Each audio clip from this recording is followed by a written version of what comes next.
Once upon a time. Welcome to Australian Book Lovers, your destination for imagination.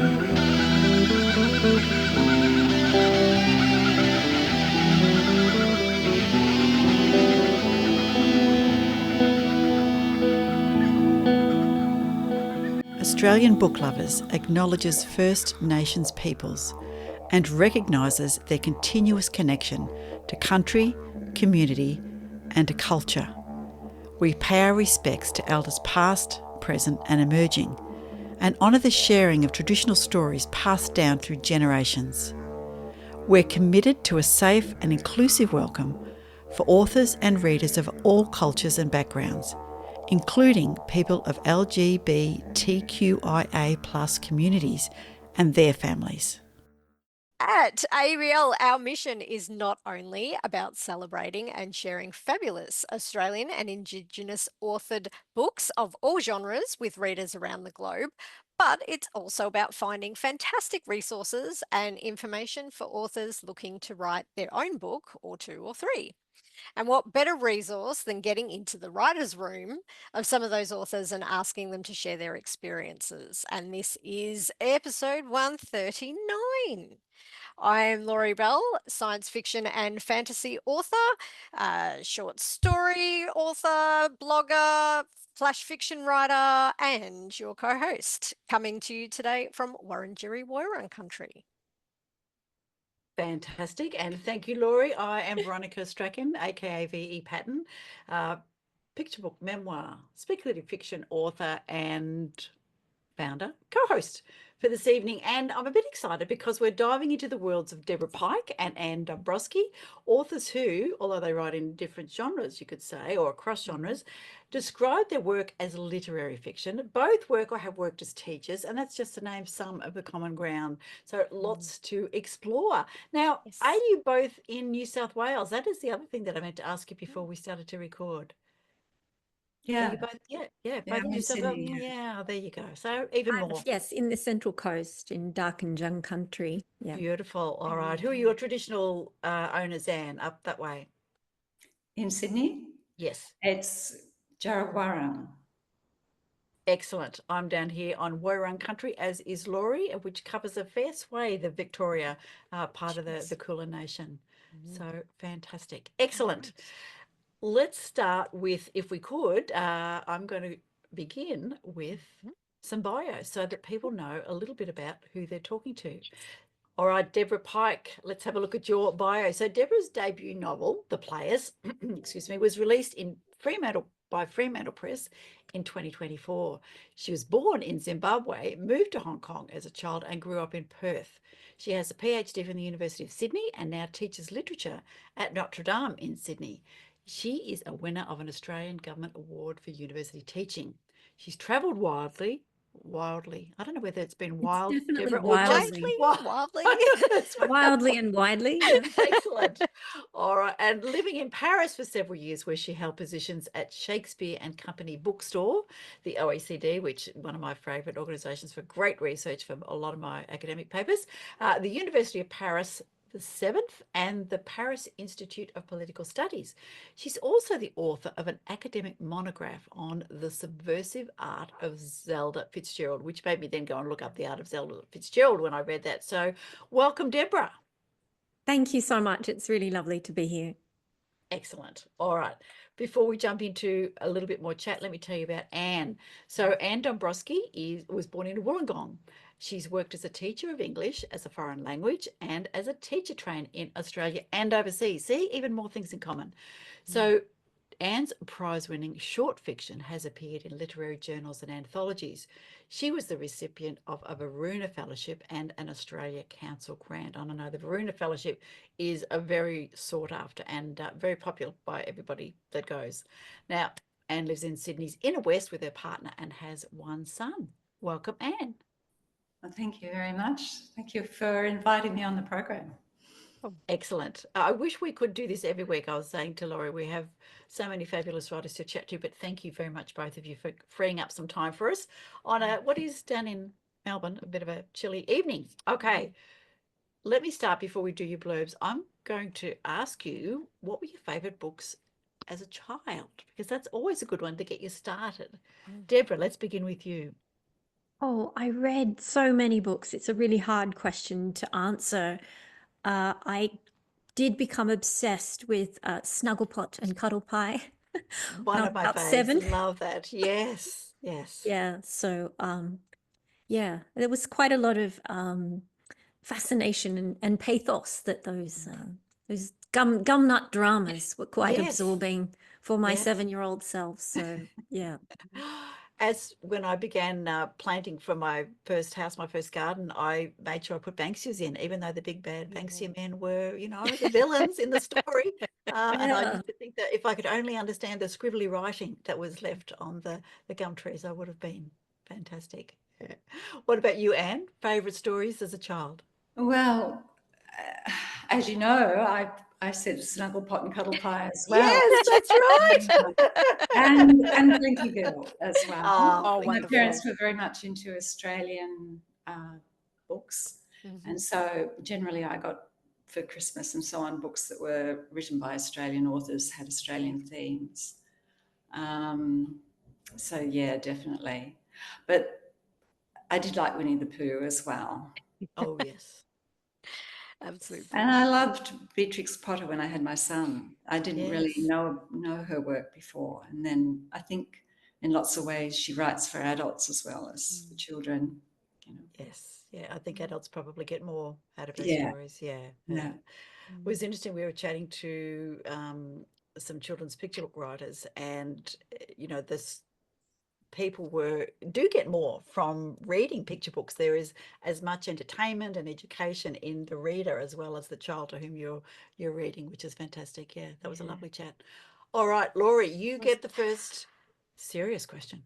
All righty. Okay. So, and we will go into the blurbs very shortly about both of your books so that we can tell our readers all about them.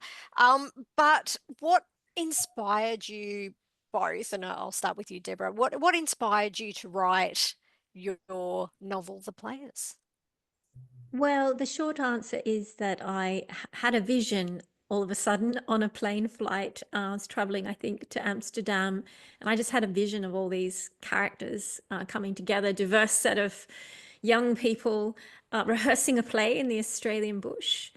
And I thought, well, that's really curious. It really stayed with me. And then the different characters started talking to me, and so I suppose it was a process of finding out who they were and why they were talking to me and what they had to say, and that's really how it emerged. Fantastic. And Anne, what inspired you with the great, After the Great Storm? Yeah, well, a storm was part of it that I went through. And I was in a park and the bark was spiraling in the air. But also I had in mind, I wanted to write about a woman who had a problem, who would get help from an unusual source.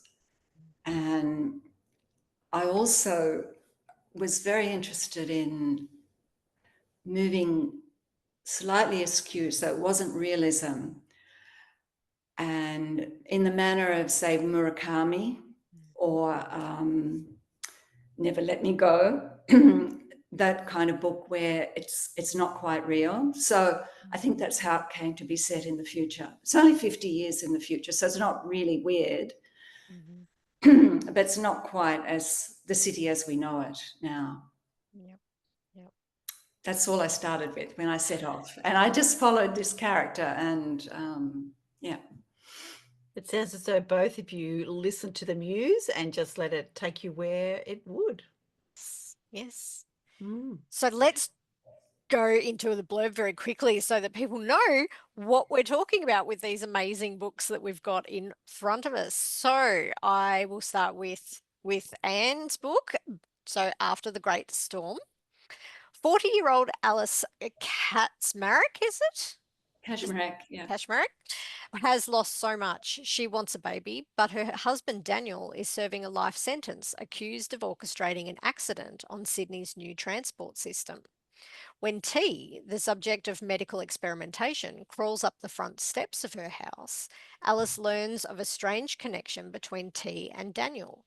In this psychological novel of threat and intrigue, it seems everyone is involved in a scam, even a respected surgeon colleague. After she is followed and her home invaded, Alice no longer knows who to rely on and must navigate this corrupt, murky world alone. In the process, she draws ever closer to Daniel's friend Lau.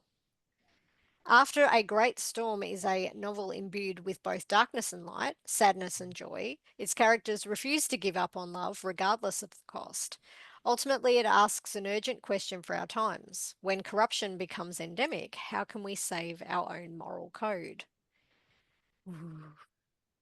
It's such a great hook. I'm fascinated to dive in a little bit deeper into After the Great Storm there, Anne, but I'll jump in and just give you the blurb for the players. The 20th century is drawing to a close and there's a play to put on. But the collaboration of a bunch of ragtag youths is rarely straightforward. The lead actor has stormed off in a huff. A cast member has been caught up in a fistfight, while the director has fallen into a deep depression. Amidst the chaos, actress Veronica is determined the show must go on, even if she is facing her own inner romantic turmoil. The Players takes us from a play rehearsal set in an orchard in Western Australia to the heady experimental theatre world of Paris, to a foreign office in London, to the streets of Berlin, and a school in post-independent East Timor, as we become immersed in the tangled tales of 6 unforgettable characters. An Australian coming-of-age story, The Players, is about the lives and loves of 20-somethings across 10 years and 6 countries, who meet in a university theatre group and never quite leave the drama behind. Loving that my little theatre brain just fires up all sorts of little questions when it comes to this. So how did it go? I'll jump in real quick. Go. Sorry, Veronica, I just have questions. Deborah, writing 6 characters, tough work. Yeah. Is this your first novel? It is, yeah, very much my first novel. How did you go with writing 6 characters?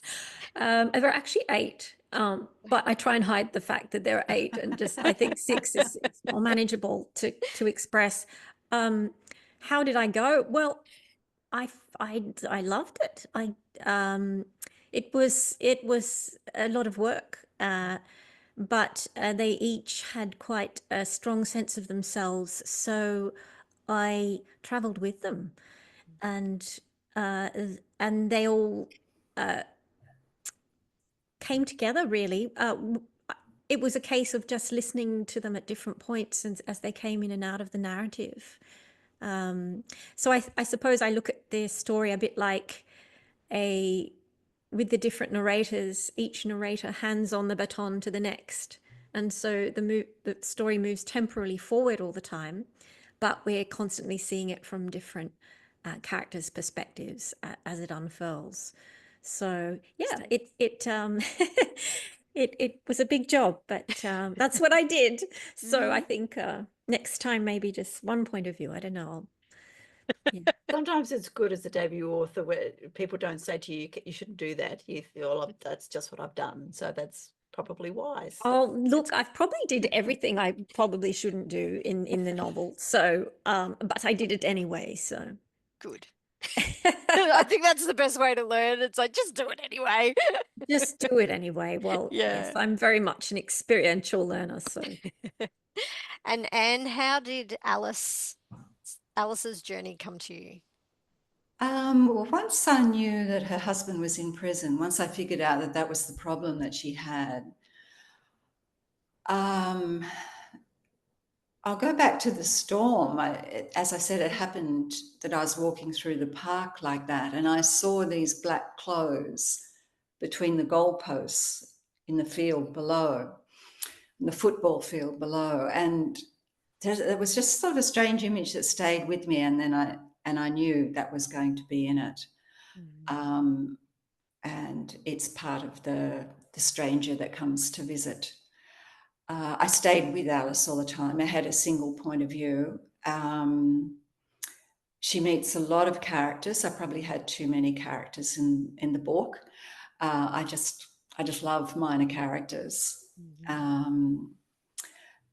And she's on a big journey because she's trying to get her husband out. So she does meet a lot of people in that journey. They do come back. They're not characters that disappear, but there are quite a lot of them. Quite different stories.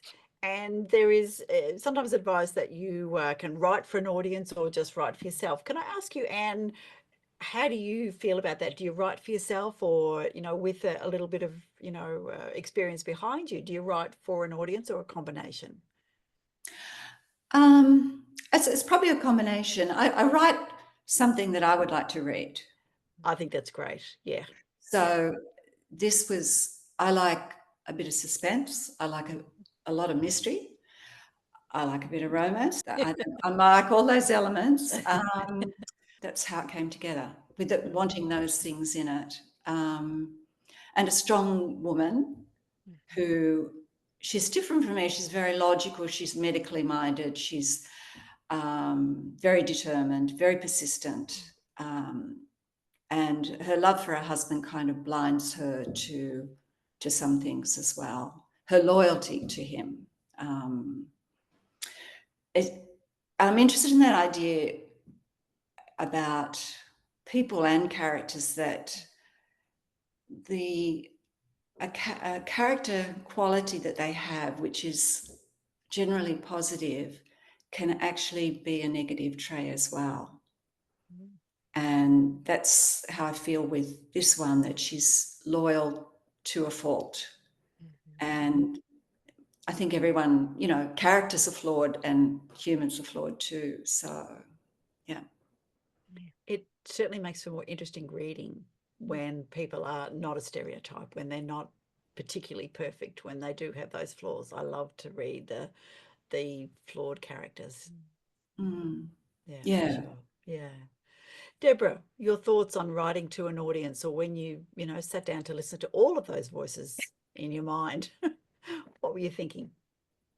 I was wanting, of course, to have plenty of tension and suspense and drama, hopefully not too much to the point of melodrama, but that was very important. Obviously, you want to engage readers as much as possible. The story of each character, well, they also have a backstory. So a couple of the characters get to really explore various mysteries and traumas to do with their past, which is at the heart of the book, I suppose, to some extent. So that is hopefully a way to keep readers involved, not revealing at all. The art of just letting out little tiny bits and pieces. But ultimately, the most honest answer I can give to the question is, I do write entirely for myself. I just, and Absolutely fine. like Anne, Yeah. it's something that I might enjoy reading, that I would write, that you hope other people will enjoy as well. So yeah. Well, with the players, so it's set in a theatre, and so you've got your director and you've got your player actors. Why theatre? Why did you think this would be a terrific launch pad for these 6 people? Well, it's such a great way to bring 6 very diverse people together. And it's also a great premise for narrative and drama. You've got perhaps people who may or may not have much to do with each other in ordinary life, but the play itself becomes, I suppose, an alchemical vessel through which they can explore themselves, get to know one another, try out being someone else. So it's a great space through which to explore character, conflict, and even themes like performativity and competition and disguise and all that sort of thing. They put on The Marriage of Figaro, which is a play by the French playwright Pierre Beaumarchais. And that's a very funny, witty naughty play, and but it's also quite a dark play. It's also about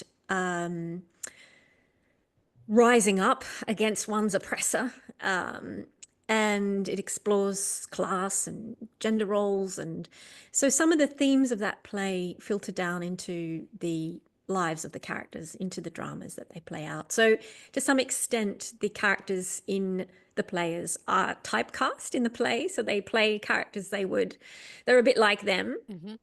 And then for the rest of the book, as they go their separate ways and weave in and out of each other's lives and travel, I think they explore those roles as well. Like, to what extent do they rally against them or play them out as they try and find out who they are?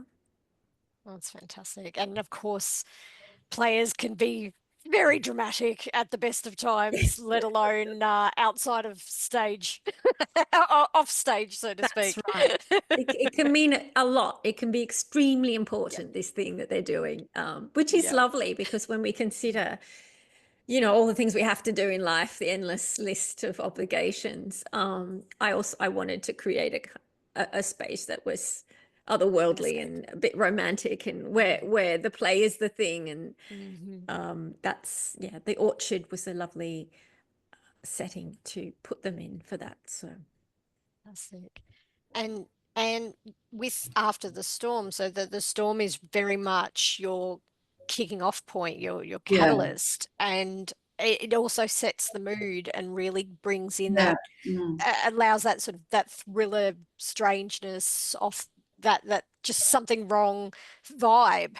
Why?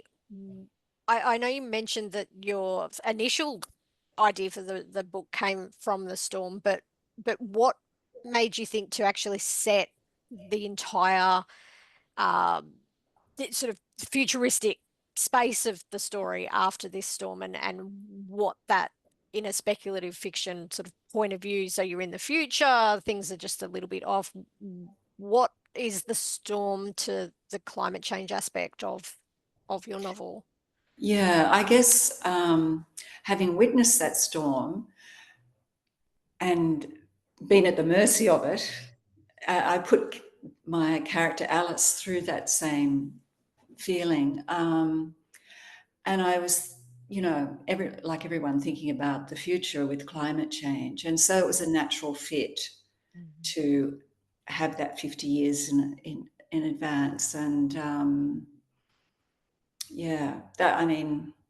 I guess like everyone, you're thinking about, well, what will it be like? I'm old enough to look back and see the things that have changed and things that haven't changed, and I sort of tried to do that about the future. It was very hard for me to think about like specific technology, as the smartphone has been the specific technology of the last, 30 years, that has changed everything, the way we operate. It was very hard for me to envisage what that could be. There will be something, but that was a bit beyond me. But I got very interested in the transport stuff.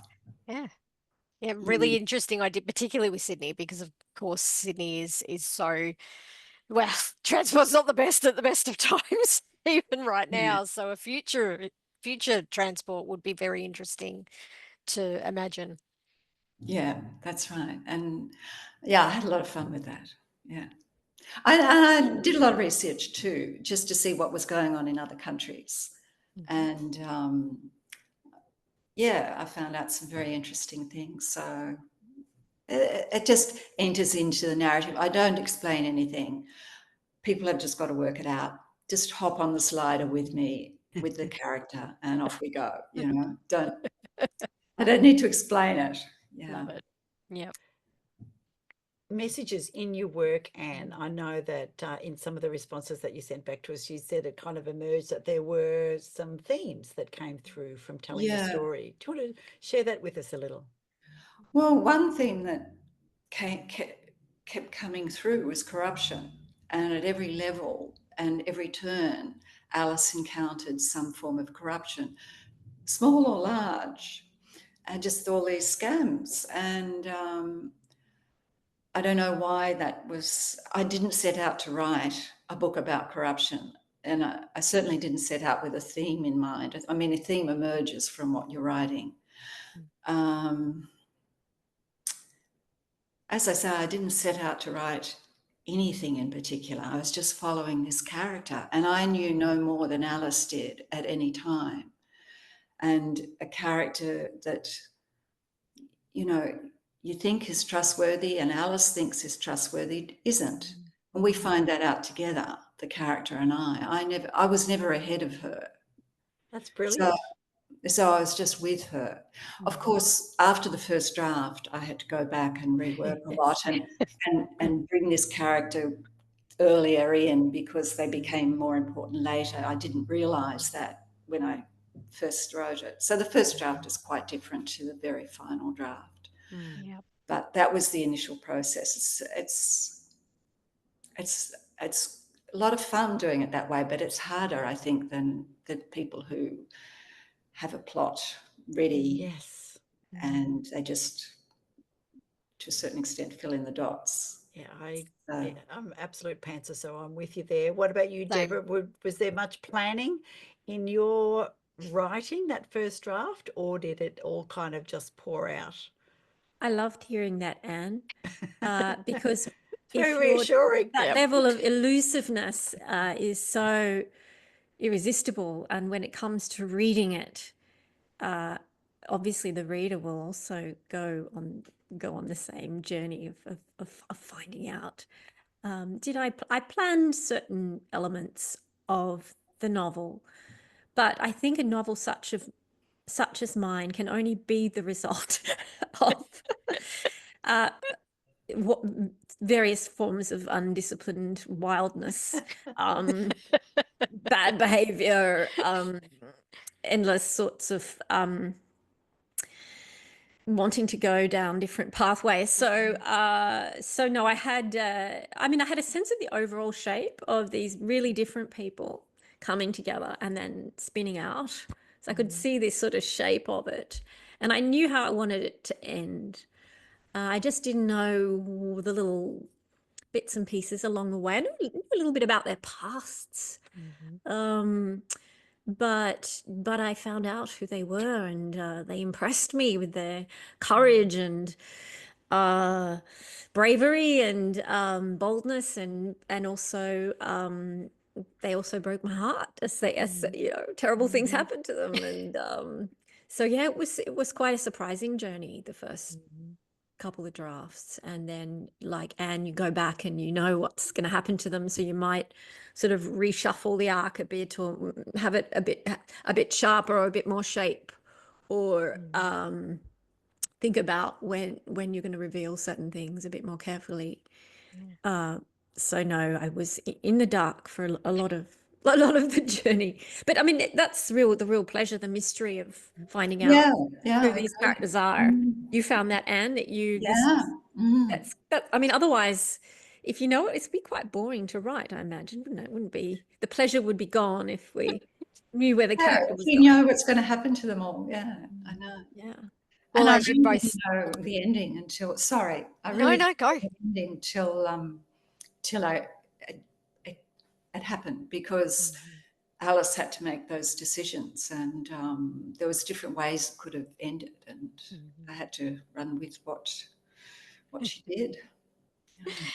I was just going to say, as you both already said, you write for yourselves. So in a way, you are reading that first story as you're writing it, entertaining yourself. It's a Yeah, great book. that's This is what's true. happening. I don't know. Yeah, that's true. Yeah. Oh, I was just going to say, I think there's quite a pressure to produce stories that fit certain formulas and shapes. It could be because that's what readers really love. It probably is.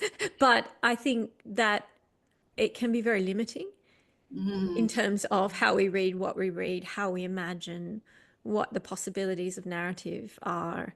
And I think that's a pity. Both of you had some really good comments on research and how much research you did in regard to your books. And Deborah, I really liked the little note that you had, and I'm going to have it in front of me because it's really cool. Maybe too much research can actually work against you in the long run, depending on what rabbit holes you dive into. What was some of the strangest rabbit holes you did dive into? Oh, that's an interesting question. I did a lot of research, of course, for my East Timorese character. I learned a great deal about customary practices and different animistic beliefs of the various tribes of Timor-Leste, which is wonderfully fascinating. It didn't all make its way into the book, but if many pages of research, you might end up with one tiny observation that will translate into the actual text itself. Then it's the research has done its work. Yeah. I had a wonderful time researching the history of the marriage of Figaro as well, and reading various books in French. But I mean, I love researching. I love the research element for the novel. I've since shifted gears in. It also depends what sort of thing you're writing. If you're writing kind of vivid, detailed realism and you're wanting to really capture something almost photographically, that beautiful detail is really necessary. So I think certain amounts of research obviously necessary. But if you're doing something a little bit to the side or oblique, I think like what Anne's doing, I love how you've gone off into just a bit of a parallel world, just sort of real, not real, somewhere different. And people are moving more and more into that in fiction, I can see. It's very interesting. Getting every fact right through research is not necessary and perhaps not even desirable. What I imagine, I've never written anything like it, that the author might want to capture is something a little bit different than from what intensive research might yield. I don't know because I haven't written, but I imagine that you can over-research and that there's a kind of magic or narrative integrity that is lost or compromised through too much fastidious researching. Plus, readers might find it dull. Like they don't want to. They just want to give whatever. When are they going to get together? I have to wade through all these facts. And what They're about just passing observations of mine since publishing my book? Yeah. Oh, that's great. And what about you with your research for Alice and also the transport system, as you were saying before? Yeah, well, I think that was just a fun thing that I did with the rabbit holes, and but they probably just inform it in some way and not really. As I said before, I never explained anything. I never explained how certain things came to be. They just were, and you just went with it. And as the reader, you just come for the ride, really. Yeah. What about your the incarceration of Daniel? Did you do a lot of research into that area as well?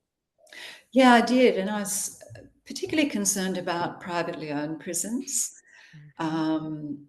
And I know Queensland has recently divested itself of all privately owned.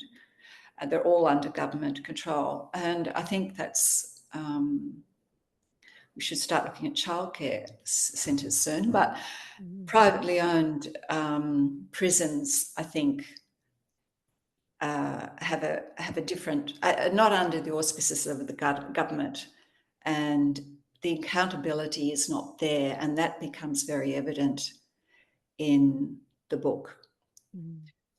What's going on? What's really going on in that prison? Can I ask a clunky question? Yeah. Do you think you're trying to shine a light on that sort of thing by writing the book, or it's just part of the book rather than you trying to get people to think about the awfulness of that? It was not, as I say, a deliberate posture. I didn't set out with that. It just, once he was in prison, then I started thinking about it. And I thought, well, I wouldn't like to have that kind of system No, it's here horrendous. as it is in other countries Mm. I looked at. So yeah, it became just an interesting area that she was on the outside visiting, but she was getting hints through her visits because she and her husband or partner were speaking in code or using code a little bit to try and get across what she was doing and what he needed to tell her about what was going on in the prison. So it was just part of the, I guess, the mystery of the whole thing that she had to work out. I know that our listeners always love to hear a little bit of the minutiae of a writer's life. So can we just switch over a little bit to your process? And, you know, are you morning or evening writers? Do you write in short bursts, long bursts? Do you need a cup of green tea or a glass of red wine? Lots of chocolate. Yeah. Oh, chocolate. So, and tell us a little bit about what puts you in the right frame of mind for writing. Morning writing, though ideas at random times during the day. And I always have a walk in the morning, and I always do a little bit in the garden. I haven't got a very big garden, but, you know, I do things there, and it just sort of frees my mind up a bit. Pot of tea, 95% chocolate.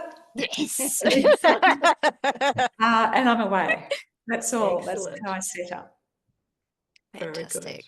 And every day, Anne, or are you a Monday to I Friday? do now. Yeah. Yeah, I do every day. now. Yeah. Yeah. And I have done for a long time, but I have longer periods of time now. So that's great. Okay, lovely. Sounds like a good combination. What about you, Deborah? I constantly have to play tricks on myself to make myself write. It's an elaborate game with myself where I'm, you know, alternate between chaining myself to a chair and putting immense pressure and deadlines to, you know, being all like, oh, okay, what do you need today? You know, a lovely walk or some gentle music or so I haven't, what's my rhythm? It does involve walking as well, actually. I find that especially by the beach or anywhere green or parkland or something, that it begins that whatever needs to be solved, solvitur ambulando, it is solved through walking. You know, that I'll hear the voice or have the vision or see, get a little pinch about what needs to be done, and I'll take that back to the desk. It does help if I'm not at home or I'm not anywhere where somebody needs me or has to talk to me. It's very hard to pull that off, though. For some people, it's entirely impossible. I appreciate that. So yeah, it's a kind of it's a constant trying to get it right, I suppose. But yeah, always lots of tea. Yeah, tea, chocolate, everything like that. So, yeah. These are good things. Yeah. So when you put on your editing hat, then, so after that first draft is on the page or into the computer, what have you learnt in regard to draft 2, draft 3, draft 4? What have you learnt about your own writing that you needed to work on or that you changed as you went along? I'm a cutter, and like Chekhov, you know, that he said, cut mercilessly. And I find that by cutting back, I get to the best stuff. And it's amazing that I just keep I will keep finding stuff, and the thing gets shorter and shorter rather than longer than longer. But I also then realize in the process of going over it that I need a new scene here. And so a new scene will appear to bring that character in earlier or to have some conflict with this character at some point. So yes, I build in more scenes perhaps, but what is there gets cut back really substantially. Fantastic. And I'm always working towards more precision, word precision. Even right at the very end, I changed, just before it was going off, I changed, I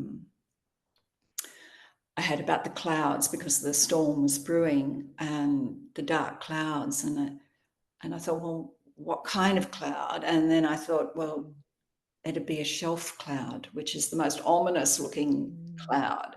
And so even just changing something like that really satisfied me, because I thought, I can visualize that. It's not this generic dark cloud.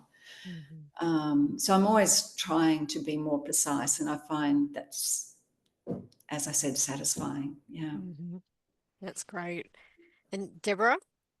My editing, well, I'm a maximalist. I like to put everything in there. And so when it comes to editing, it's very, very deeply painful. It's like being, I don't know what it must be. There's little parts of your body being pulled off. So I need to then get over that, and then recover emotionally. Yep. Come back and yes, pare down. Yeah. Absolutely. Just cutting it out. The more and more I read and go down this journey of writing, the writing that really takes my breath away is writing that is just holding back. You know, you can read it and you can just, everything's just underneath it, and there's just one word and it's carrying so much, and then it goes on and it's just like, everything's there without saying very much. I love to be. Are you thinking of Claire Keegan? Sorry? Are you thinking of Claire Keegan? I haven't Are you a read Claire fan? Keegan, actually. No, Oh. but I will now. Thanks for that. So I aspire to that. I sort of love everyone and everything, so I hate sort of killing people off, and that's why I've got so many characters, and I just I want a big love in. But you can't have that. You've got to like pare things down and as the old cliche is, see the sculpture in the stone, get rid of everything. I mean, it's all about what isn't there in a way, and that will carry through into the music of the prose and into the stark power of the shape of the story. So yeah, who knows what's next for me? I don't know. So our readers and reviewers are incredibly important, because while, and I think we've recognised from both of you how personal a story is, and then you kind of put it out into the world. Can you tell us some of your favourite feedback that you've heard about your stories? What's the best responses that you've had? Well, I think the Saturday paper did a really nice analysis, and I thought about that a lot. So it was good that it really engaged with the whole book, and it was quite, I suppose, a political view of the book. And that was interesting for me. And I think the Good Reading magazine did a really flattering review and it was under the heading science fiction. And that was the first time I thought, I've written science fiction. And yet 2 science fiction friends, readers, both got back to me and said, I didn't know you were writing science fiction. So they just immediately recognized it as science fiction, which I hadn't, I didn't, I know it sounds strange, but I didn't really think I was writing science fiction. But it's on the bookshelf in a lot of bookshops under the crime section. And a couple of people have mentioned that there's horror elements in the book. So I guess it's cross-genre in that sense. I always thought of it more of as a thriller. But, and a couple of authors who I don't even know put up some really nice things on Instagram, and that's thrilling, I guess, when you get from a fellow writer. But And friends that have, I got so many messages that just different people like different bits, and that was really nice to hear. And friend who said that couldn't wait to get into bed every night to read it. And That's so such all great that stuff feedback. is really lovely and rewarding. Yeah. So once it leaves your hands, you just never know how it's going to be received or interpreted or. Oh, I know. Yeah. Yeah, it's fantastic. It's quite anxiety provoking, really. Yes. And I try not to focus on anything negative because it doesn't do you any good, basically. No, that's right. Yeah. What about you, Deborah? Best responses or reviews? Yeah, just in response to some of the things you said, it reminds me of what Tarkovsky, the great filmmaker, said about his film. Just one of his films will have, 1,000 different experiences of that film. So yeah, readers will all take something different from it. What I've loved is, different readers really identifying with and loving different characters. Yeah. Striking chords with just different people. And that's been lovely. John Byron, the crime writer, said it was funny, serious, emotional, and profound, and a ripper, which was really nice. It's like, I wanted to put That's great. everything ever that there was in it, and so that captures that. What else? Really lovely review from Cameron Woodhead in the Age Herald, saying it was like a Chekhovian tragicomedy, and it is a tragicomedy. He got it. So yeah, it is a tragicomedy. So yeah, it's been lovely just hearing different responses, and lovely that people read your book. I mean, it's time consuming, and there is so much competition for what might absorb our leisure time or commuting time or holiday time or wherever people read before bed. So it's a very crowded market. It's really very crowded. Indeed. Yeah. So yeah, it's wonderful to get these responses and for the book to have its life, for the characters to be set free from all those voices out of your head. Yes. It was a bit like that. Yeah, it was a bit like that. Okay, so what are you both working on now? Are you still writing, or what are you working on? Can you give us a hint? Anne? Oh, as soon as I knew that I was being published, I started on something else. Actually, I started on two things, and I let one go and to focus on this one, but it is more contemporary, more recent, a bit closer to my work environment, and it involves relationships within a family and their different relationships. Yep, that's Okay. No, that's okay. That's a great hint. Exactly. Deborah? I'm finishing an academic book at the moment. It's due in 3 weeks, and it's very long. It's about overlooked authors of the early 20th century. Wow. But once that's done, I'll maybe start something else, see where it takes me. Some of this, I really write a lot in response to place. So I've moved up to the Central Coast about 9 months ago, and the place and the space speaks to me quite powerfully, and I'll see whose voice emerges among the trees and see where that takes me. So yeah, it's a lovely gift to have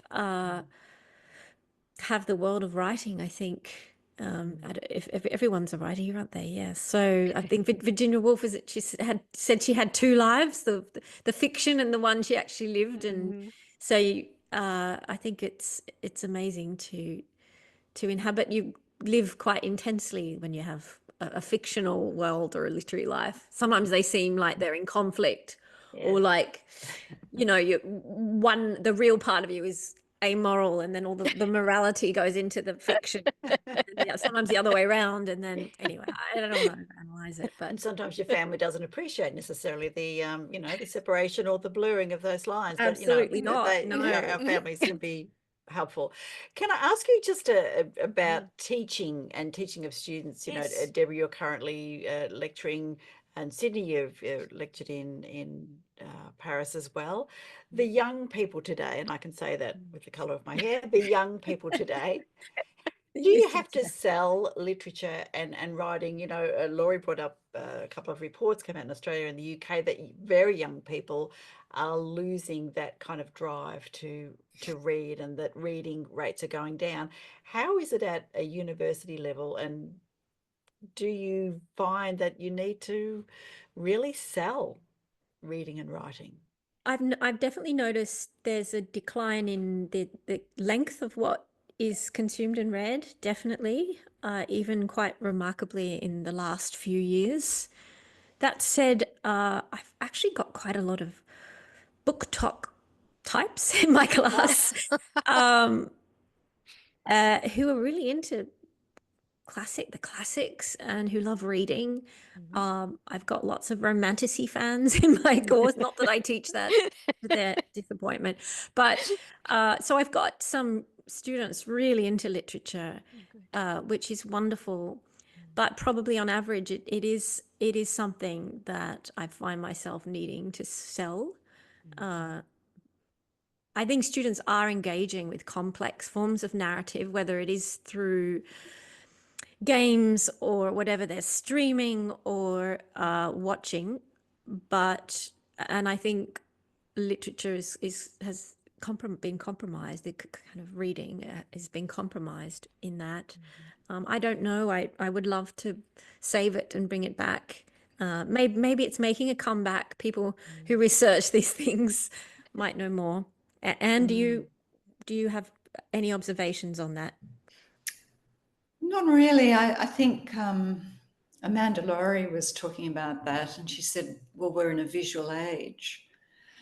And, there's just so much visual content, even this podcast. And absolutely. We had to switch to putting video on because that's what people were looking for. yeah. So, and all the streaming that goes on, and YouTube and everything, like it's a visual feast out there. So it's very hard for people sometimes, I think, to approach a book. Young people, digital natives I'm talking about. Do you think it's a bit intimidating? I think maybe, yeah. Yeah, it's black and white, on a page. It's, and I know that a lot, from my experience with primary ed, which I did a long time ago, there's a certain age where they're meant to move into non-picture books. And there's the in-between books that might have a picture every 10 pages. And the children really look towards to find that picture, to sort of get them there. They're looking for that visual. And I think some don't make that leap to where there's just the visuals have got to be made in your own head. Just following on from that, I think well, they're overstimulated. A lot of them, I suppose, if there's so many different screens going on, and to really engage with literature requires a certain quiet and ideally somewhere where you can just sit and do it. And maybe that's just becoming increasingly difficult to achieve. Yeah, the quiet. Yes, because you have to hold a number of different things in your mind as you go, and if you're afraid or distracted or you have lots of things on, that's a very difficult. Your phone is next to you. Yes, it's a very difficult thing to do. In itself, it isn't difficult, but if you've got other things pulling at you, I imagine it is difficult. I'm passionate about students reading long form literature and, even lots of popular fiction, whatever they like, whatever they can get their hands on. I'm definitely not a literary snob. I really just want them to read anything, but just to be reading. And I do try and sell it to them. I think to be able to enter into the complex worlds of characters and even just, learning different words and looking at different situations that unravel and even just following a mystery is an enormous pleasure. And it's a kind of vicarious experience, which I think assists in them becoming more mature as human beings. Arguably more empathetic, although there's lots of people who disagree with me, and just generally wiser and able to hold things that are complicated or contradictory or nuanced. And I think we're at risk of losing this as we move purely into visual culture and visual media. Well put. You're preaching to the converted hips, that's all right. Preaching to the converted. It's a bit of a crusade of mine, but maybe. No, I think it's important. Keep crusading, and we will keep crusading. Well, they would get so much pleasure from it, though. Yes, Exactly. so much pleasure. Yeah. And what would your advice be for new authors, for people wanting to get their story into a book and published? What advice would you give them? Well, be sure you want to go on that long journey for a start. That's true. Yeah, because it's a very long journey and it means you're going to be hiding yourself away a lot. And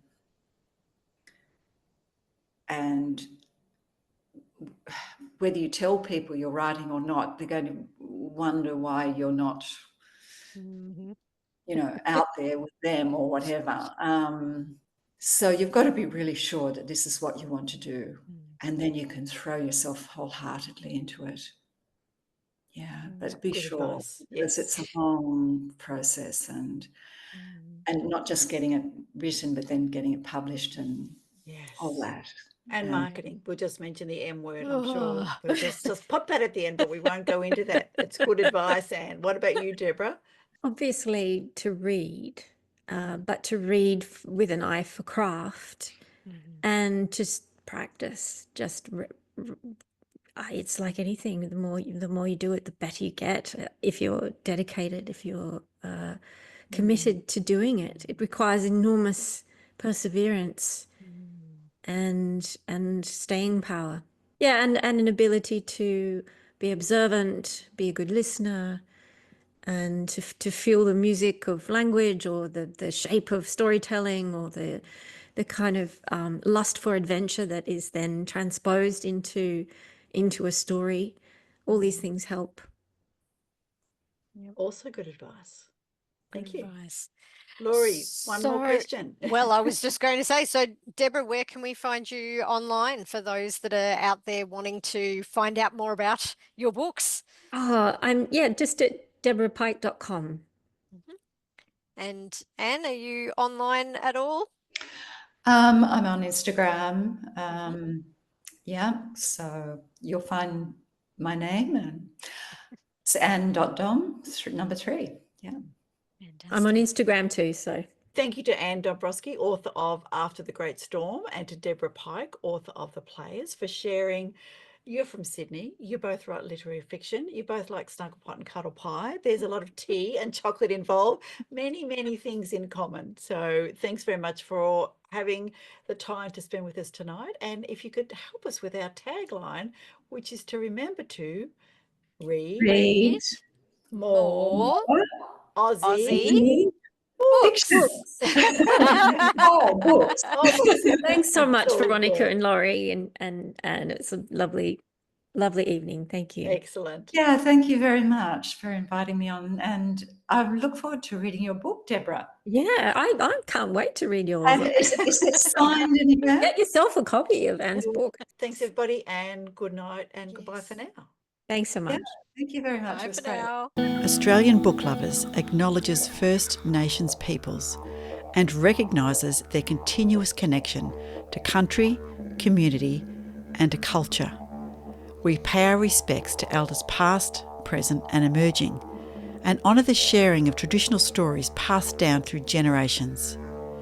We're committed to a safe and inclusive welcome for authors and readers of all cultures and backgrounds, including people of LGBTQIA+ communities and their families.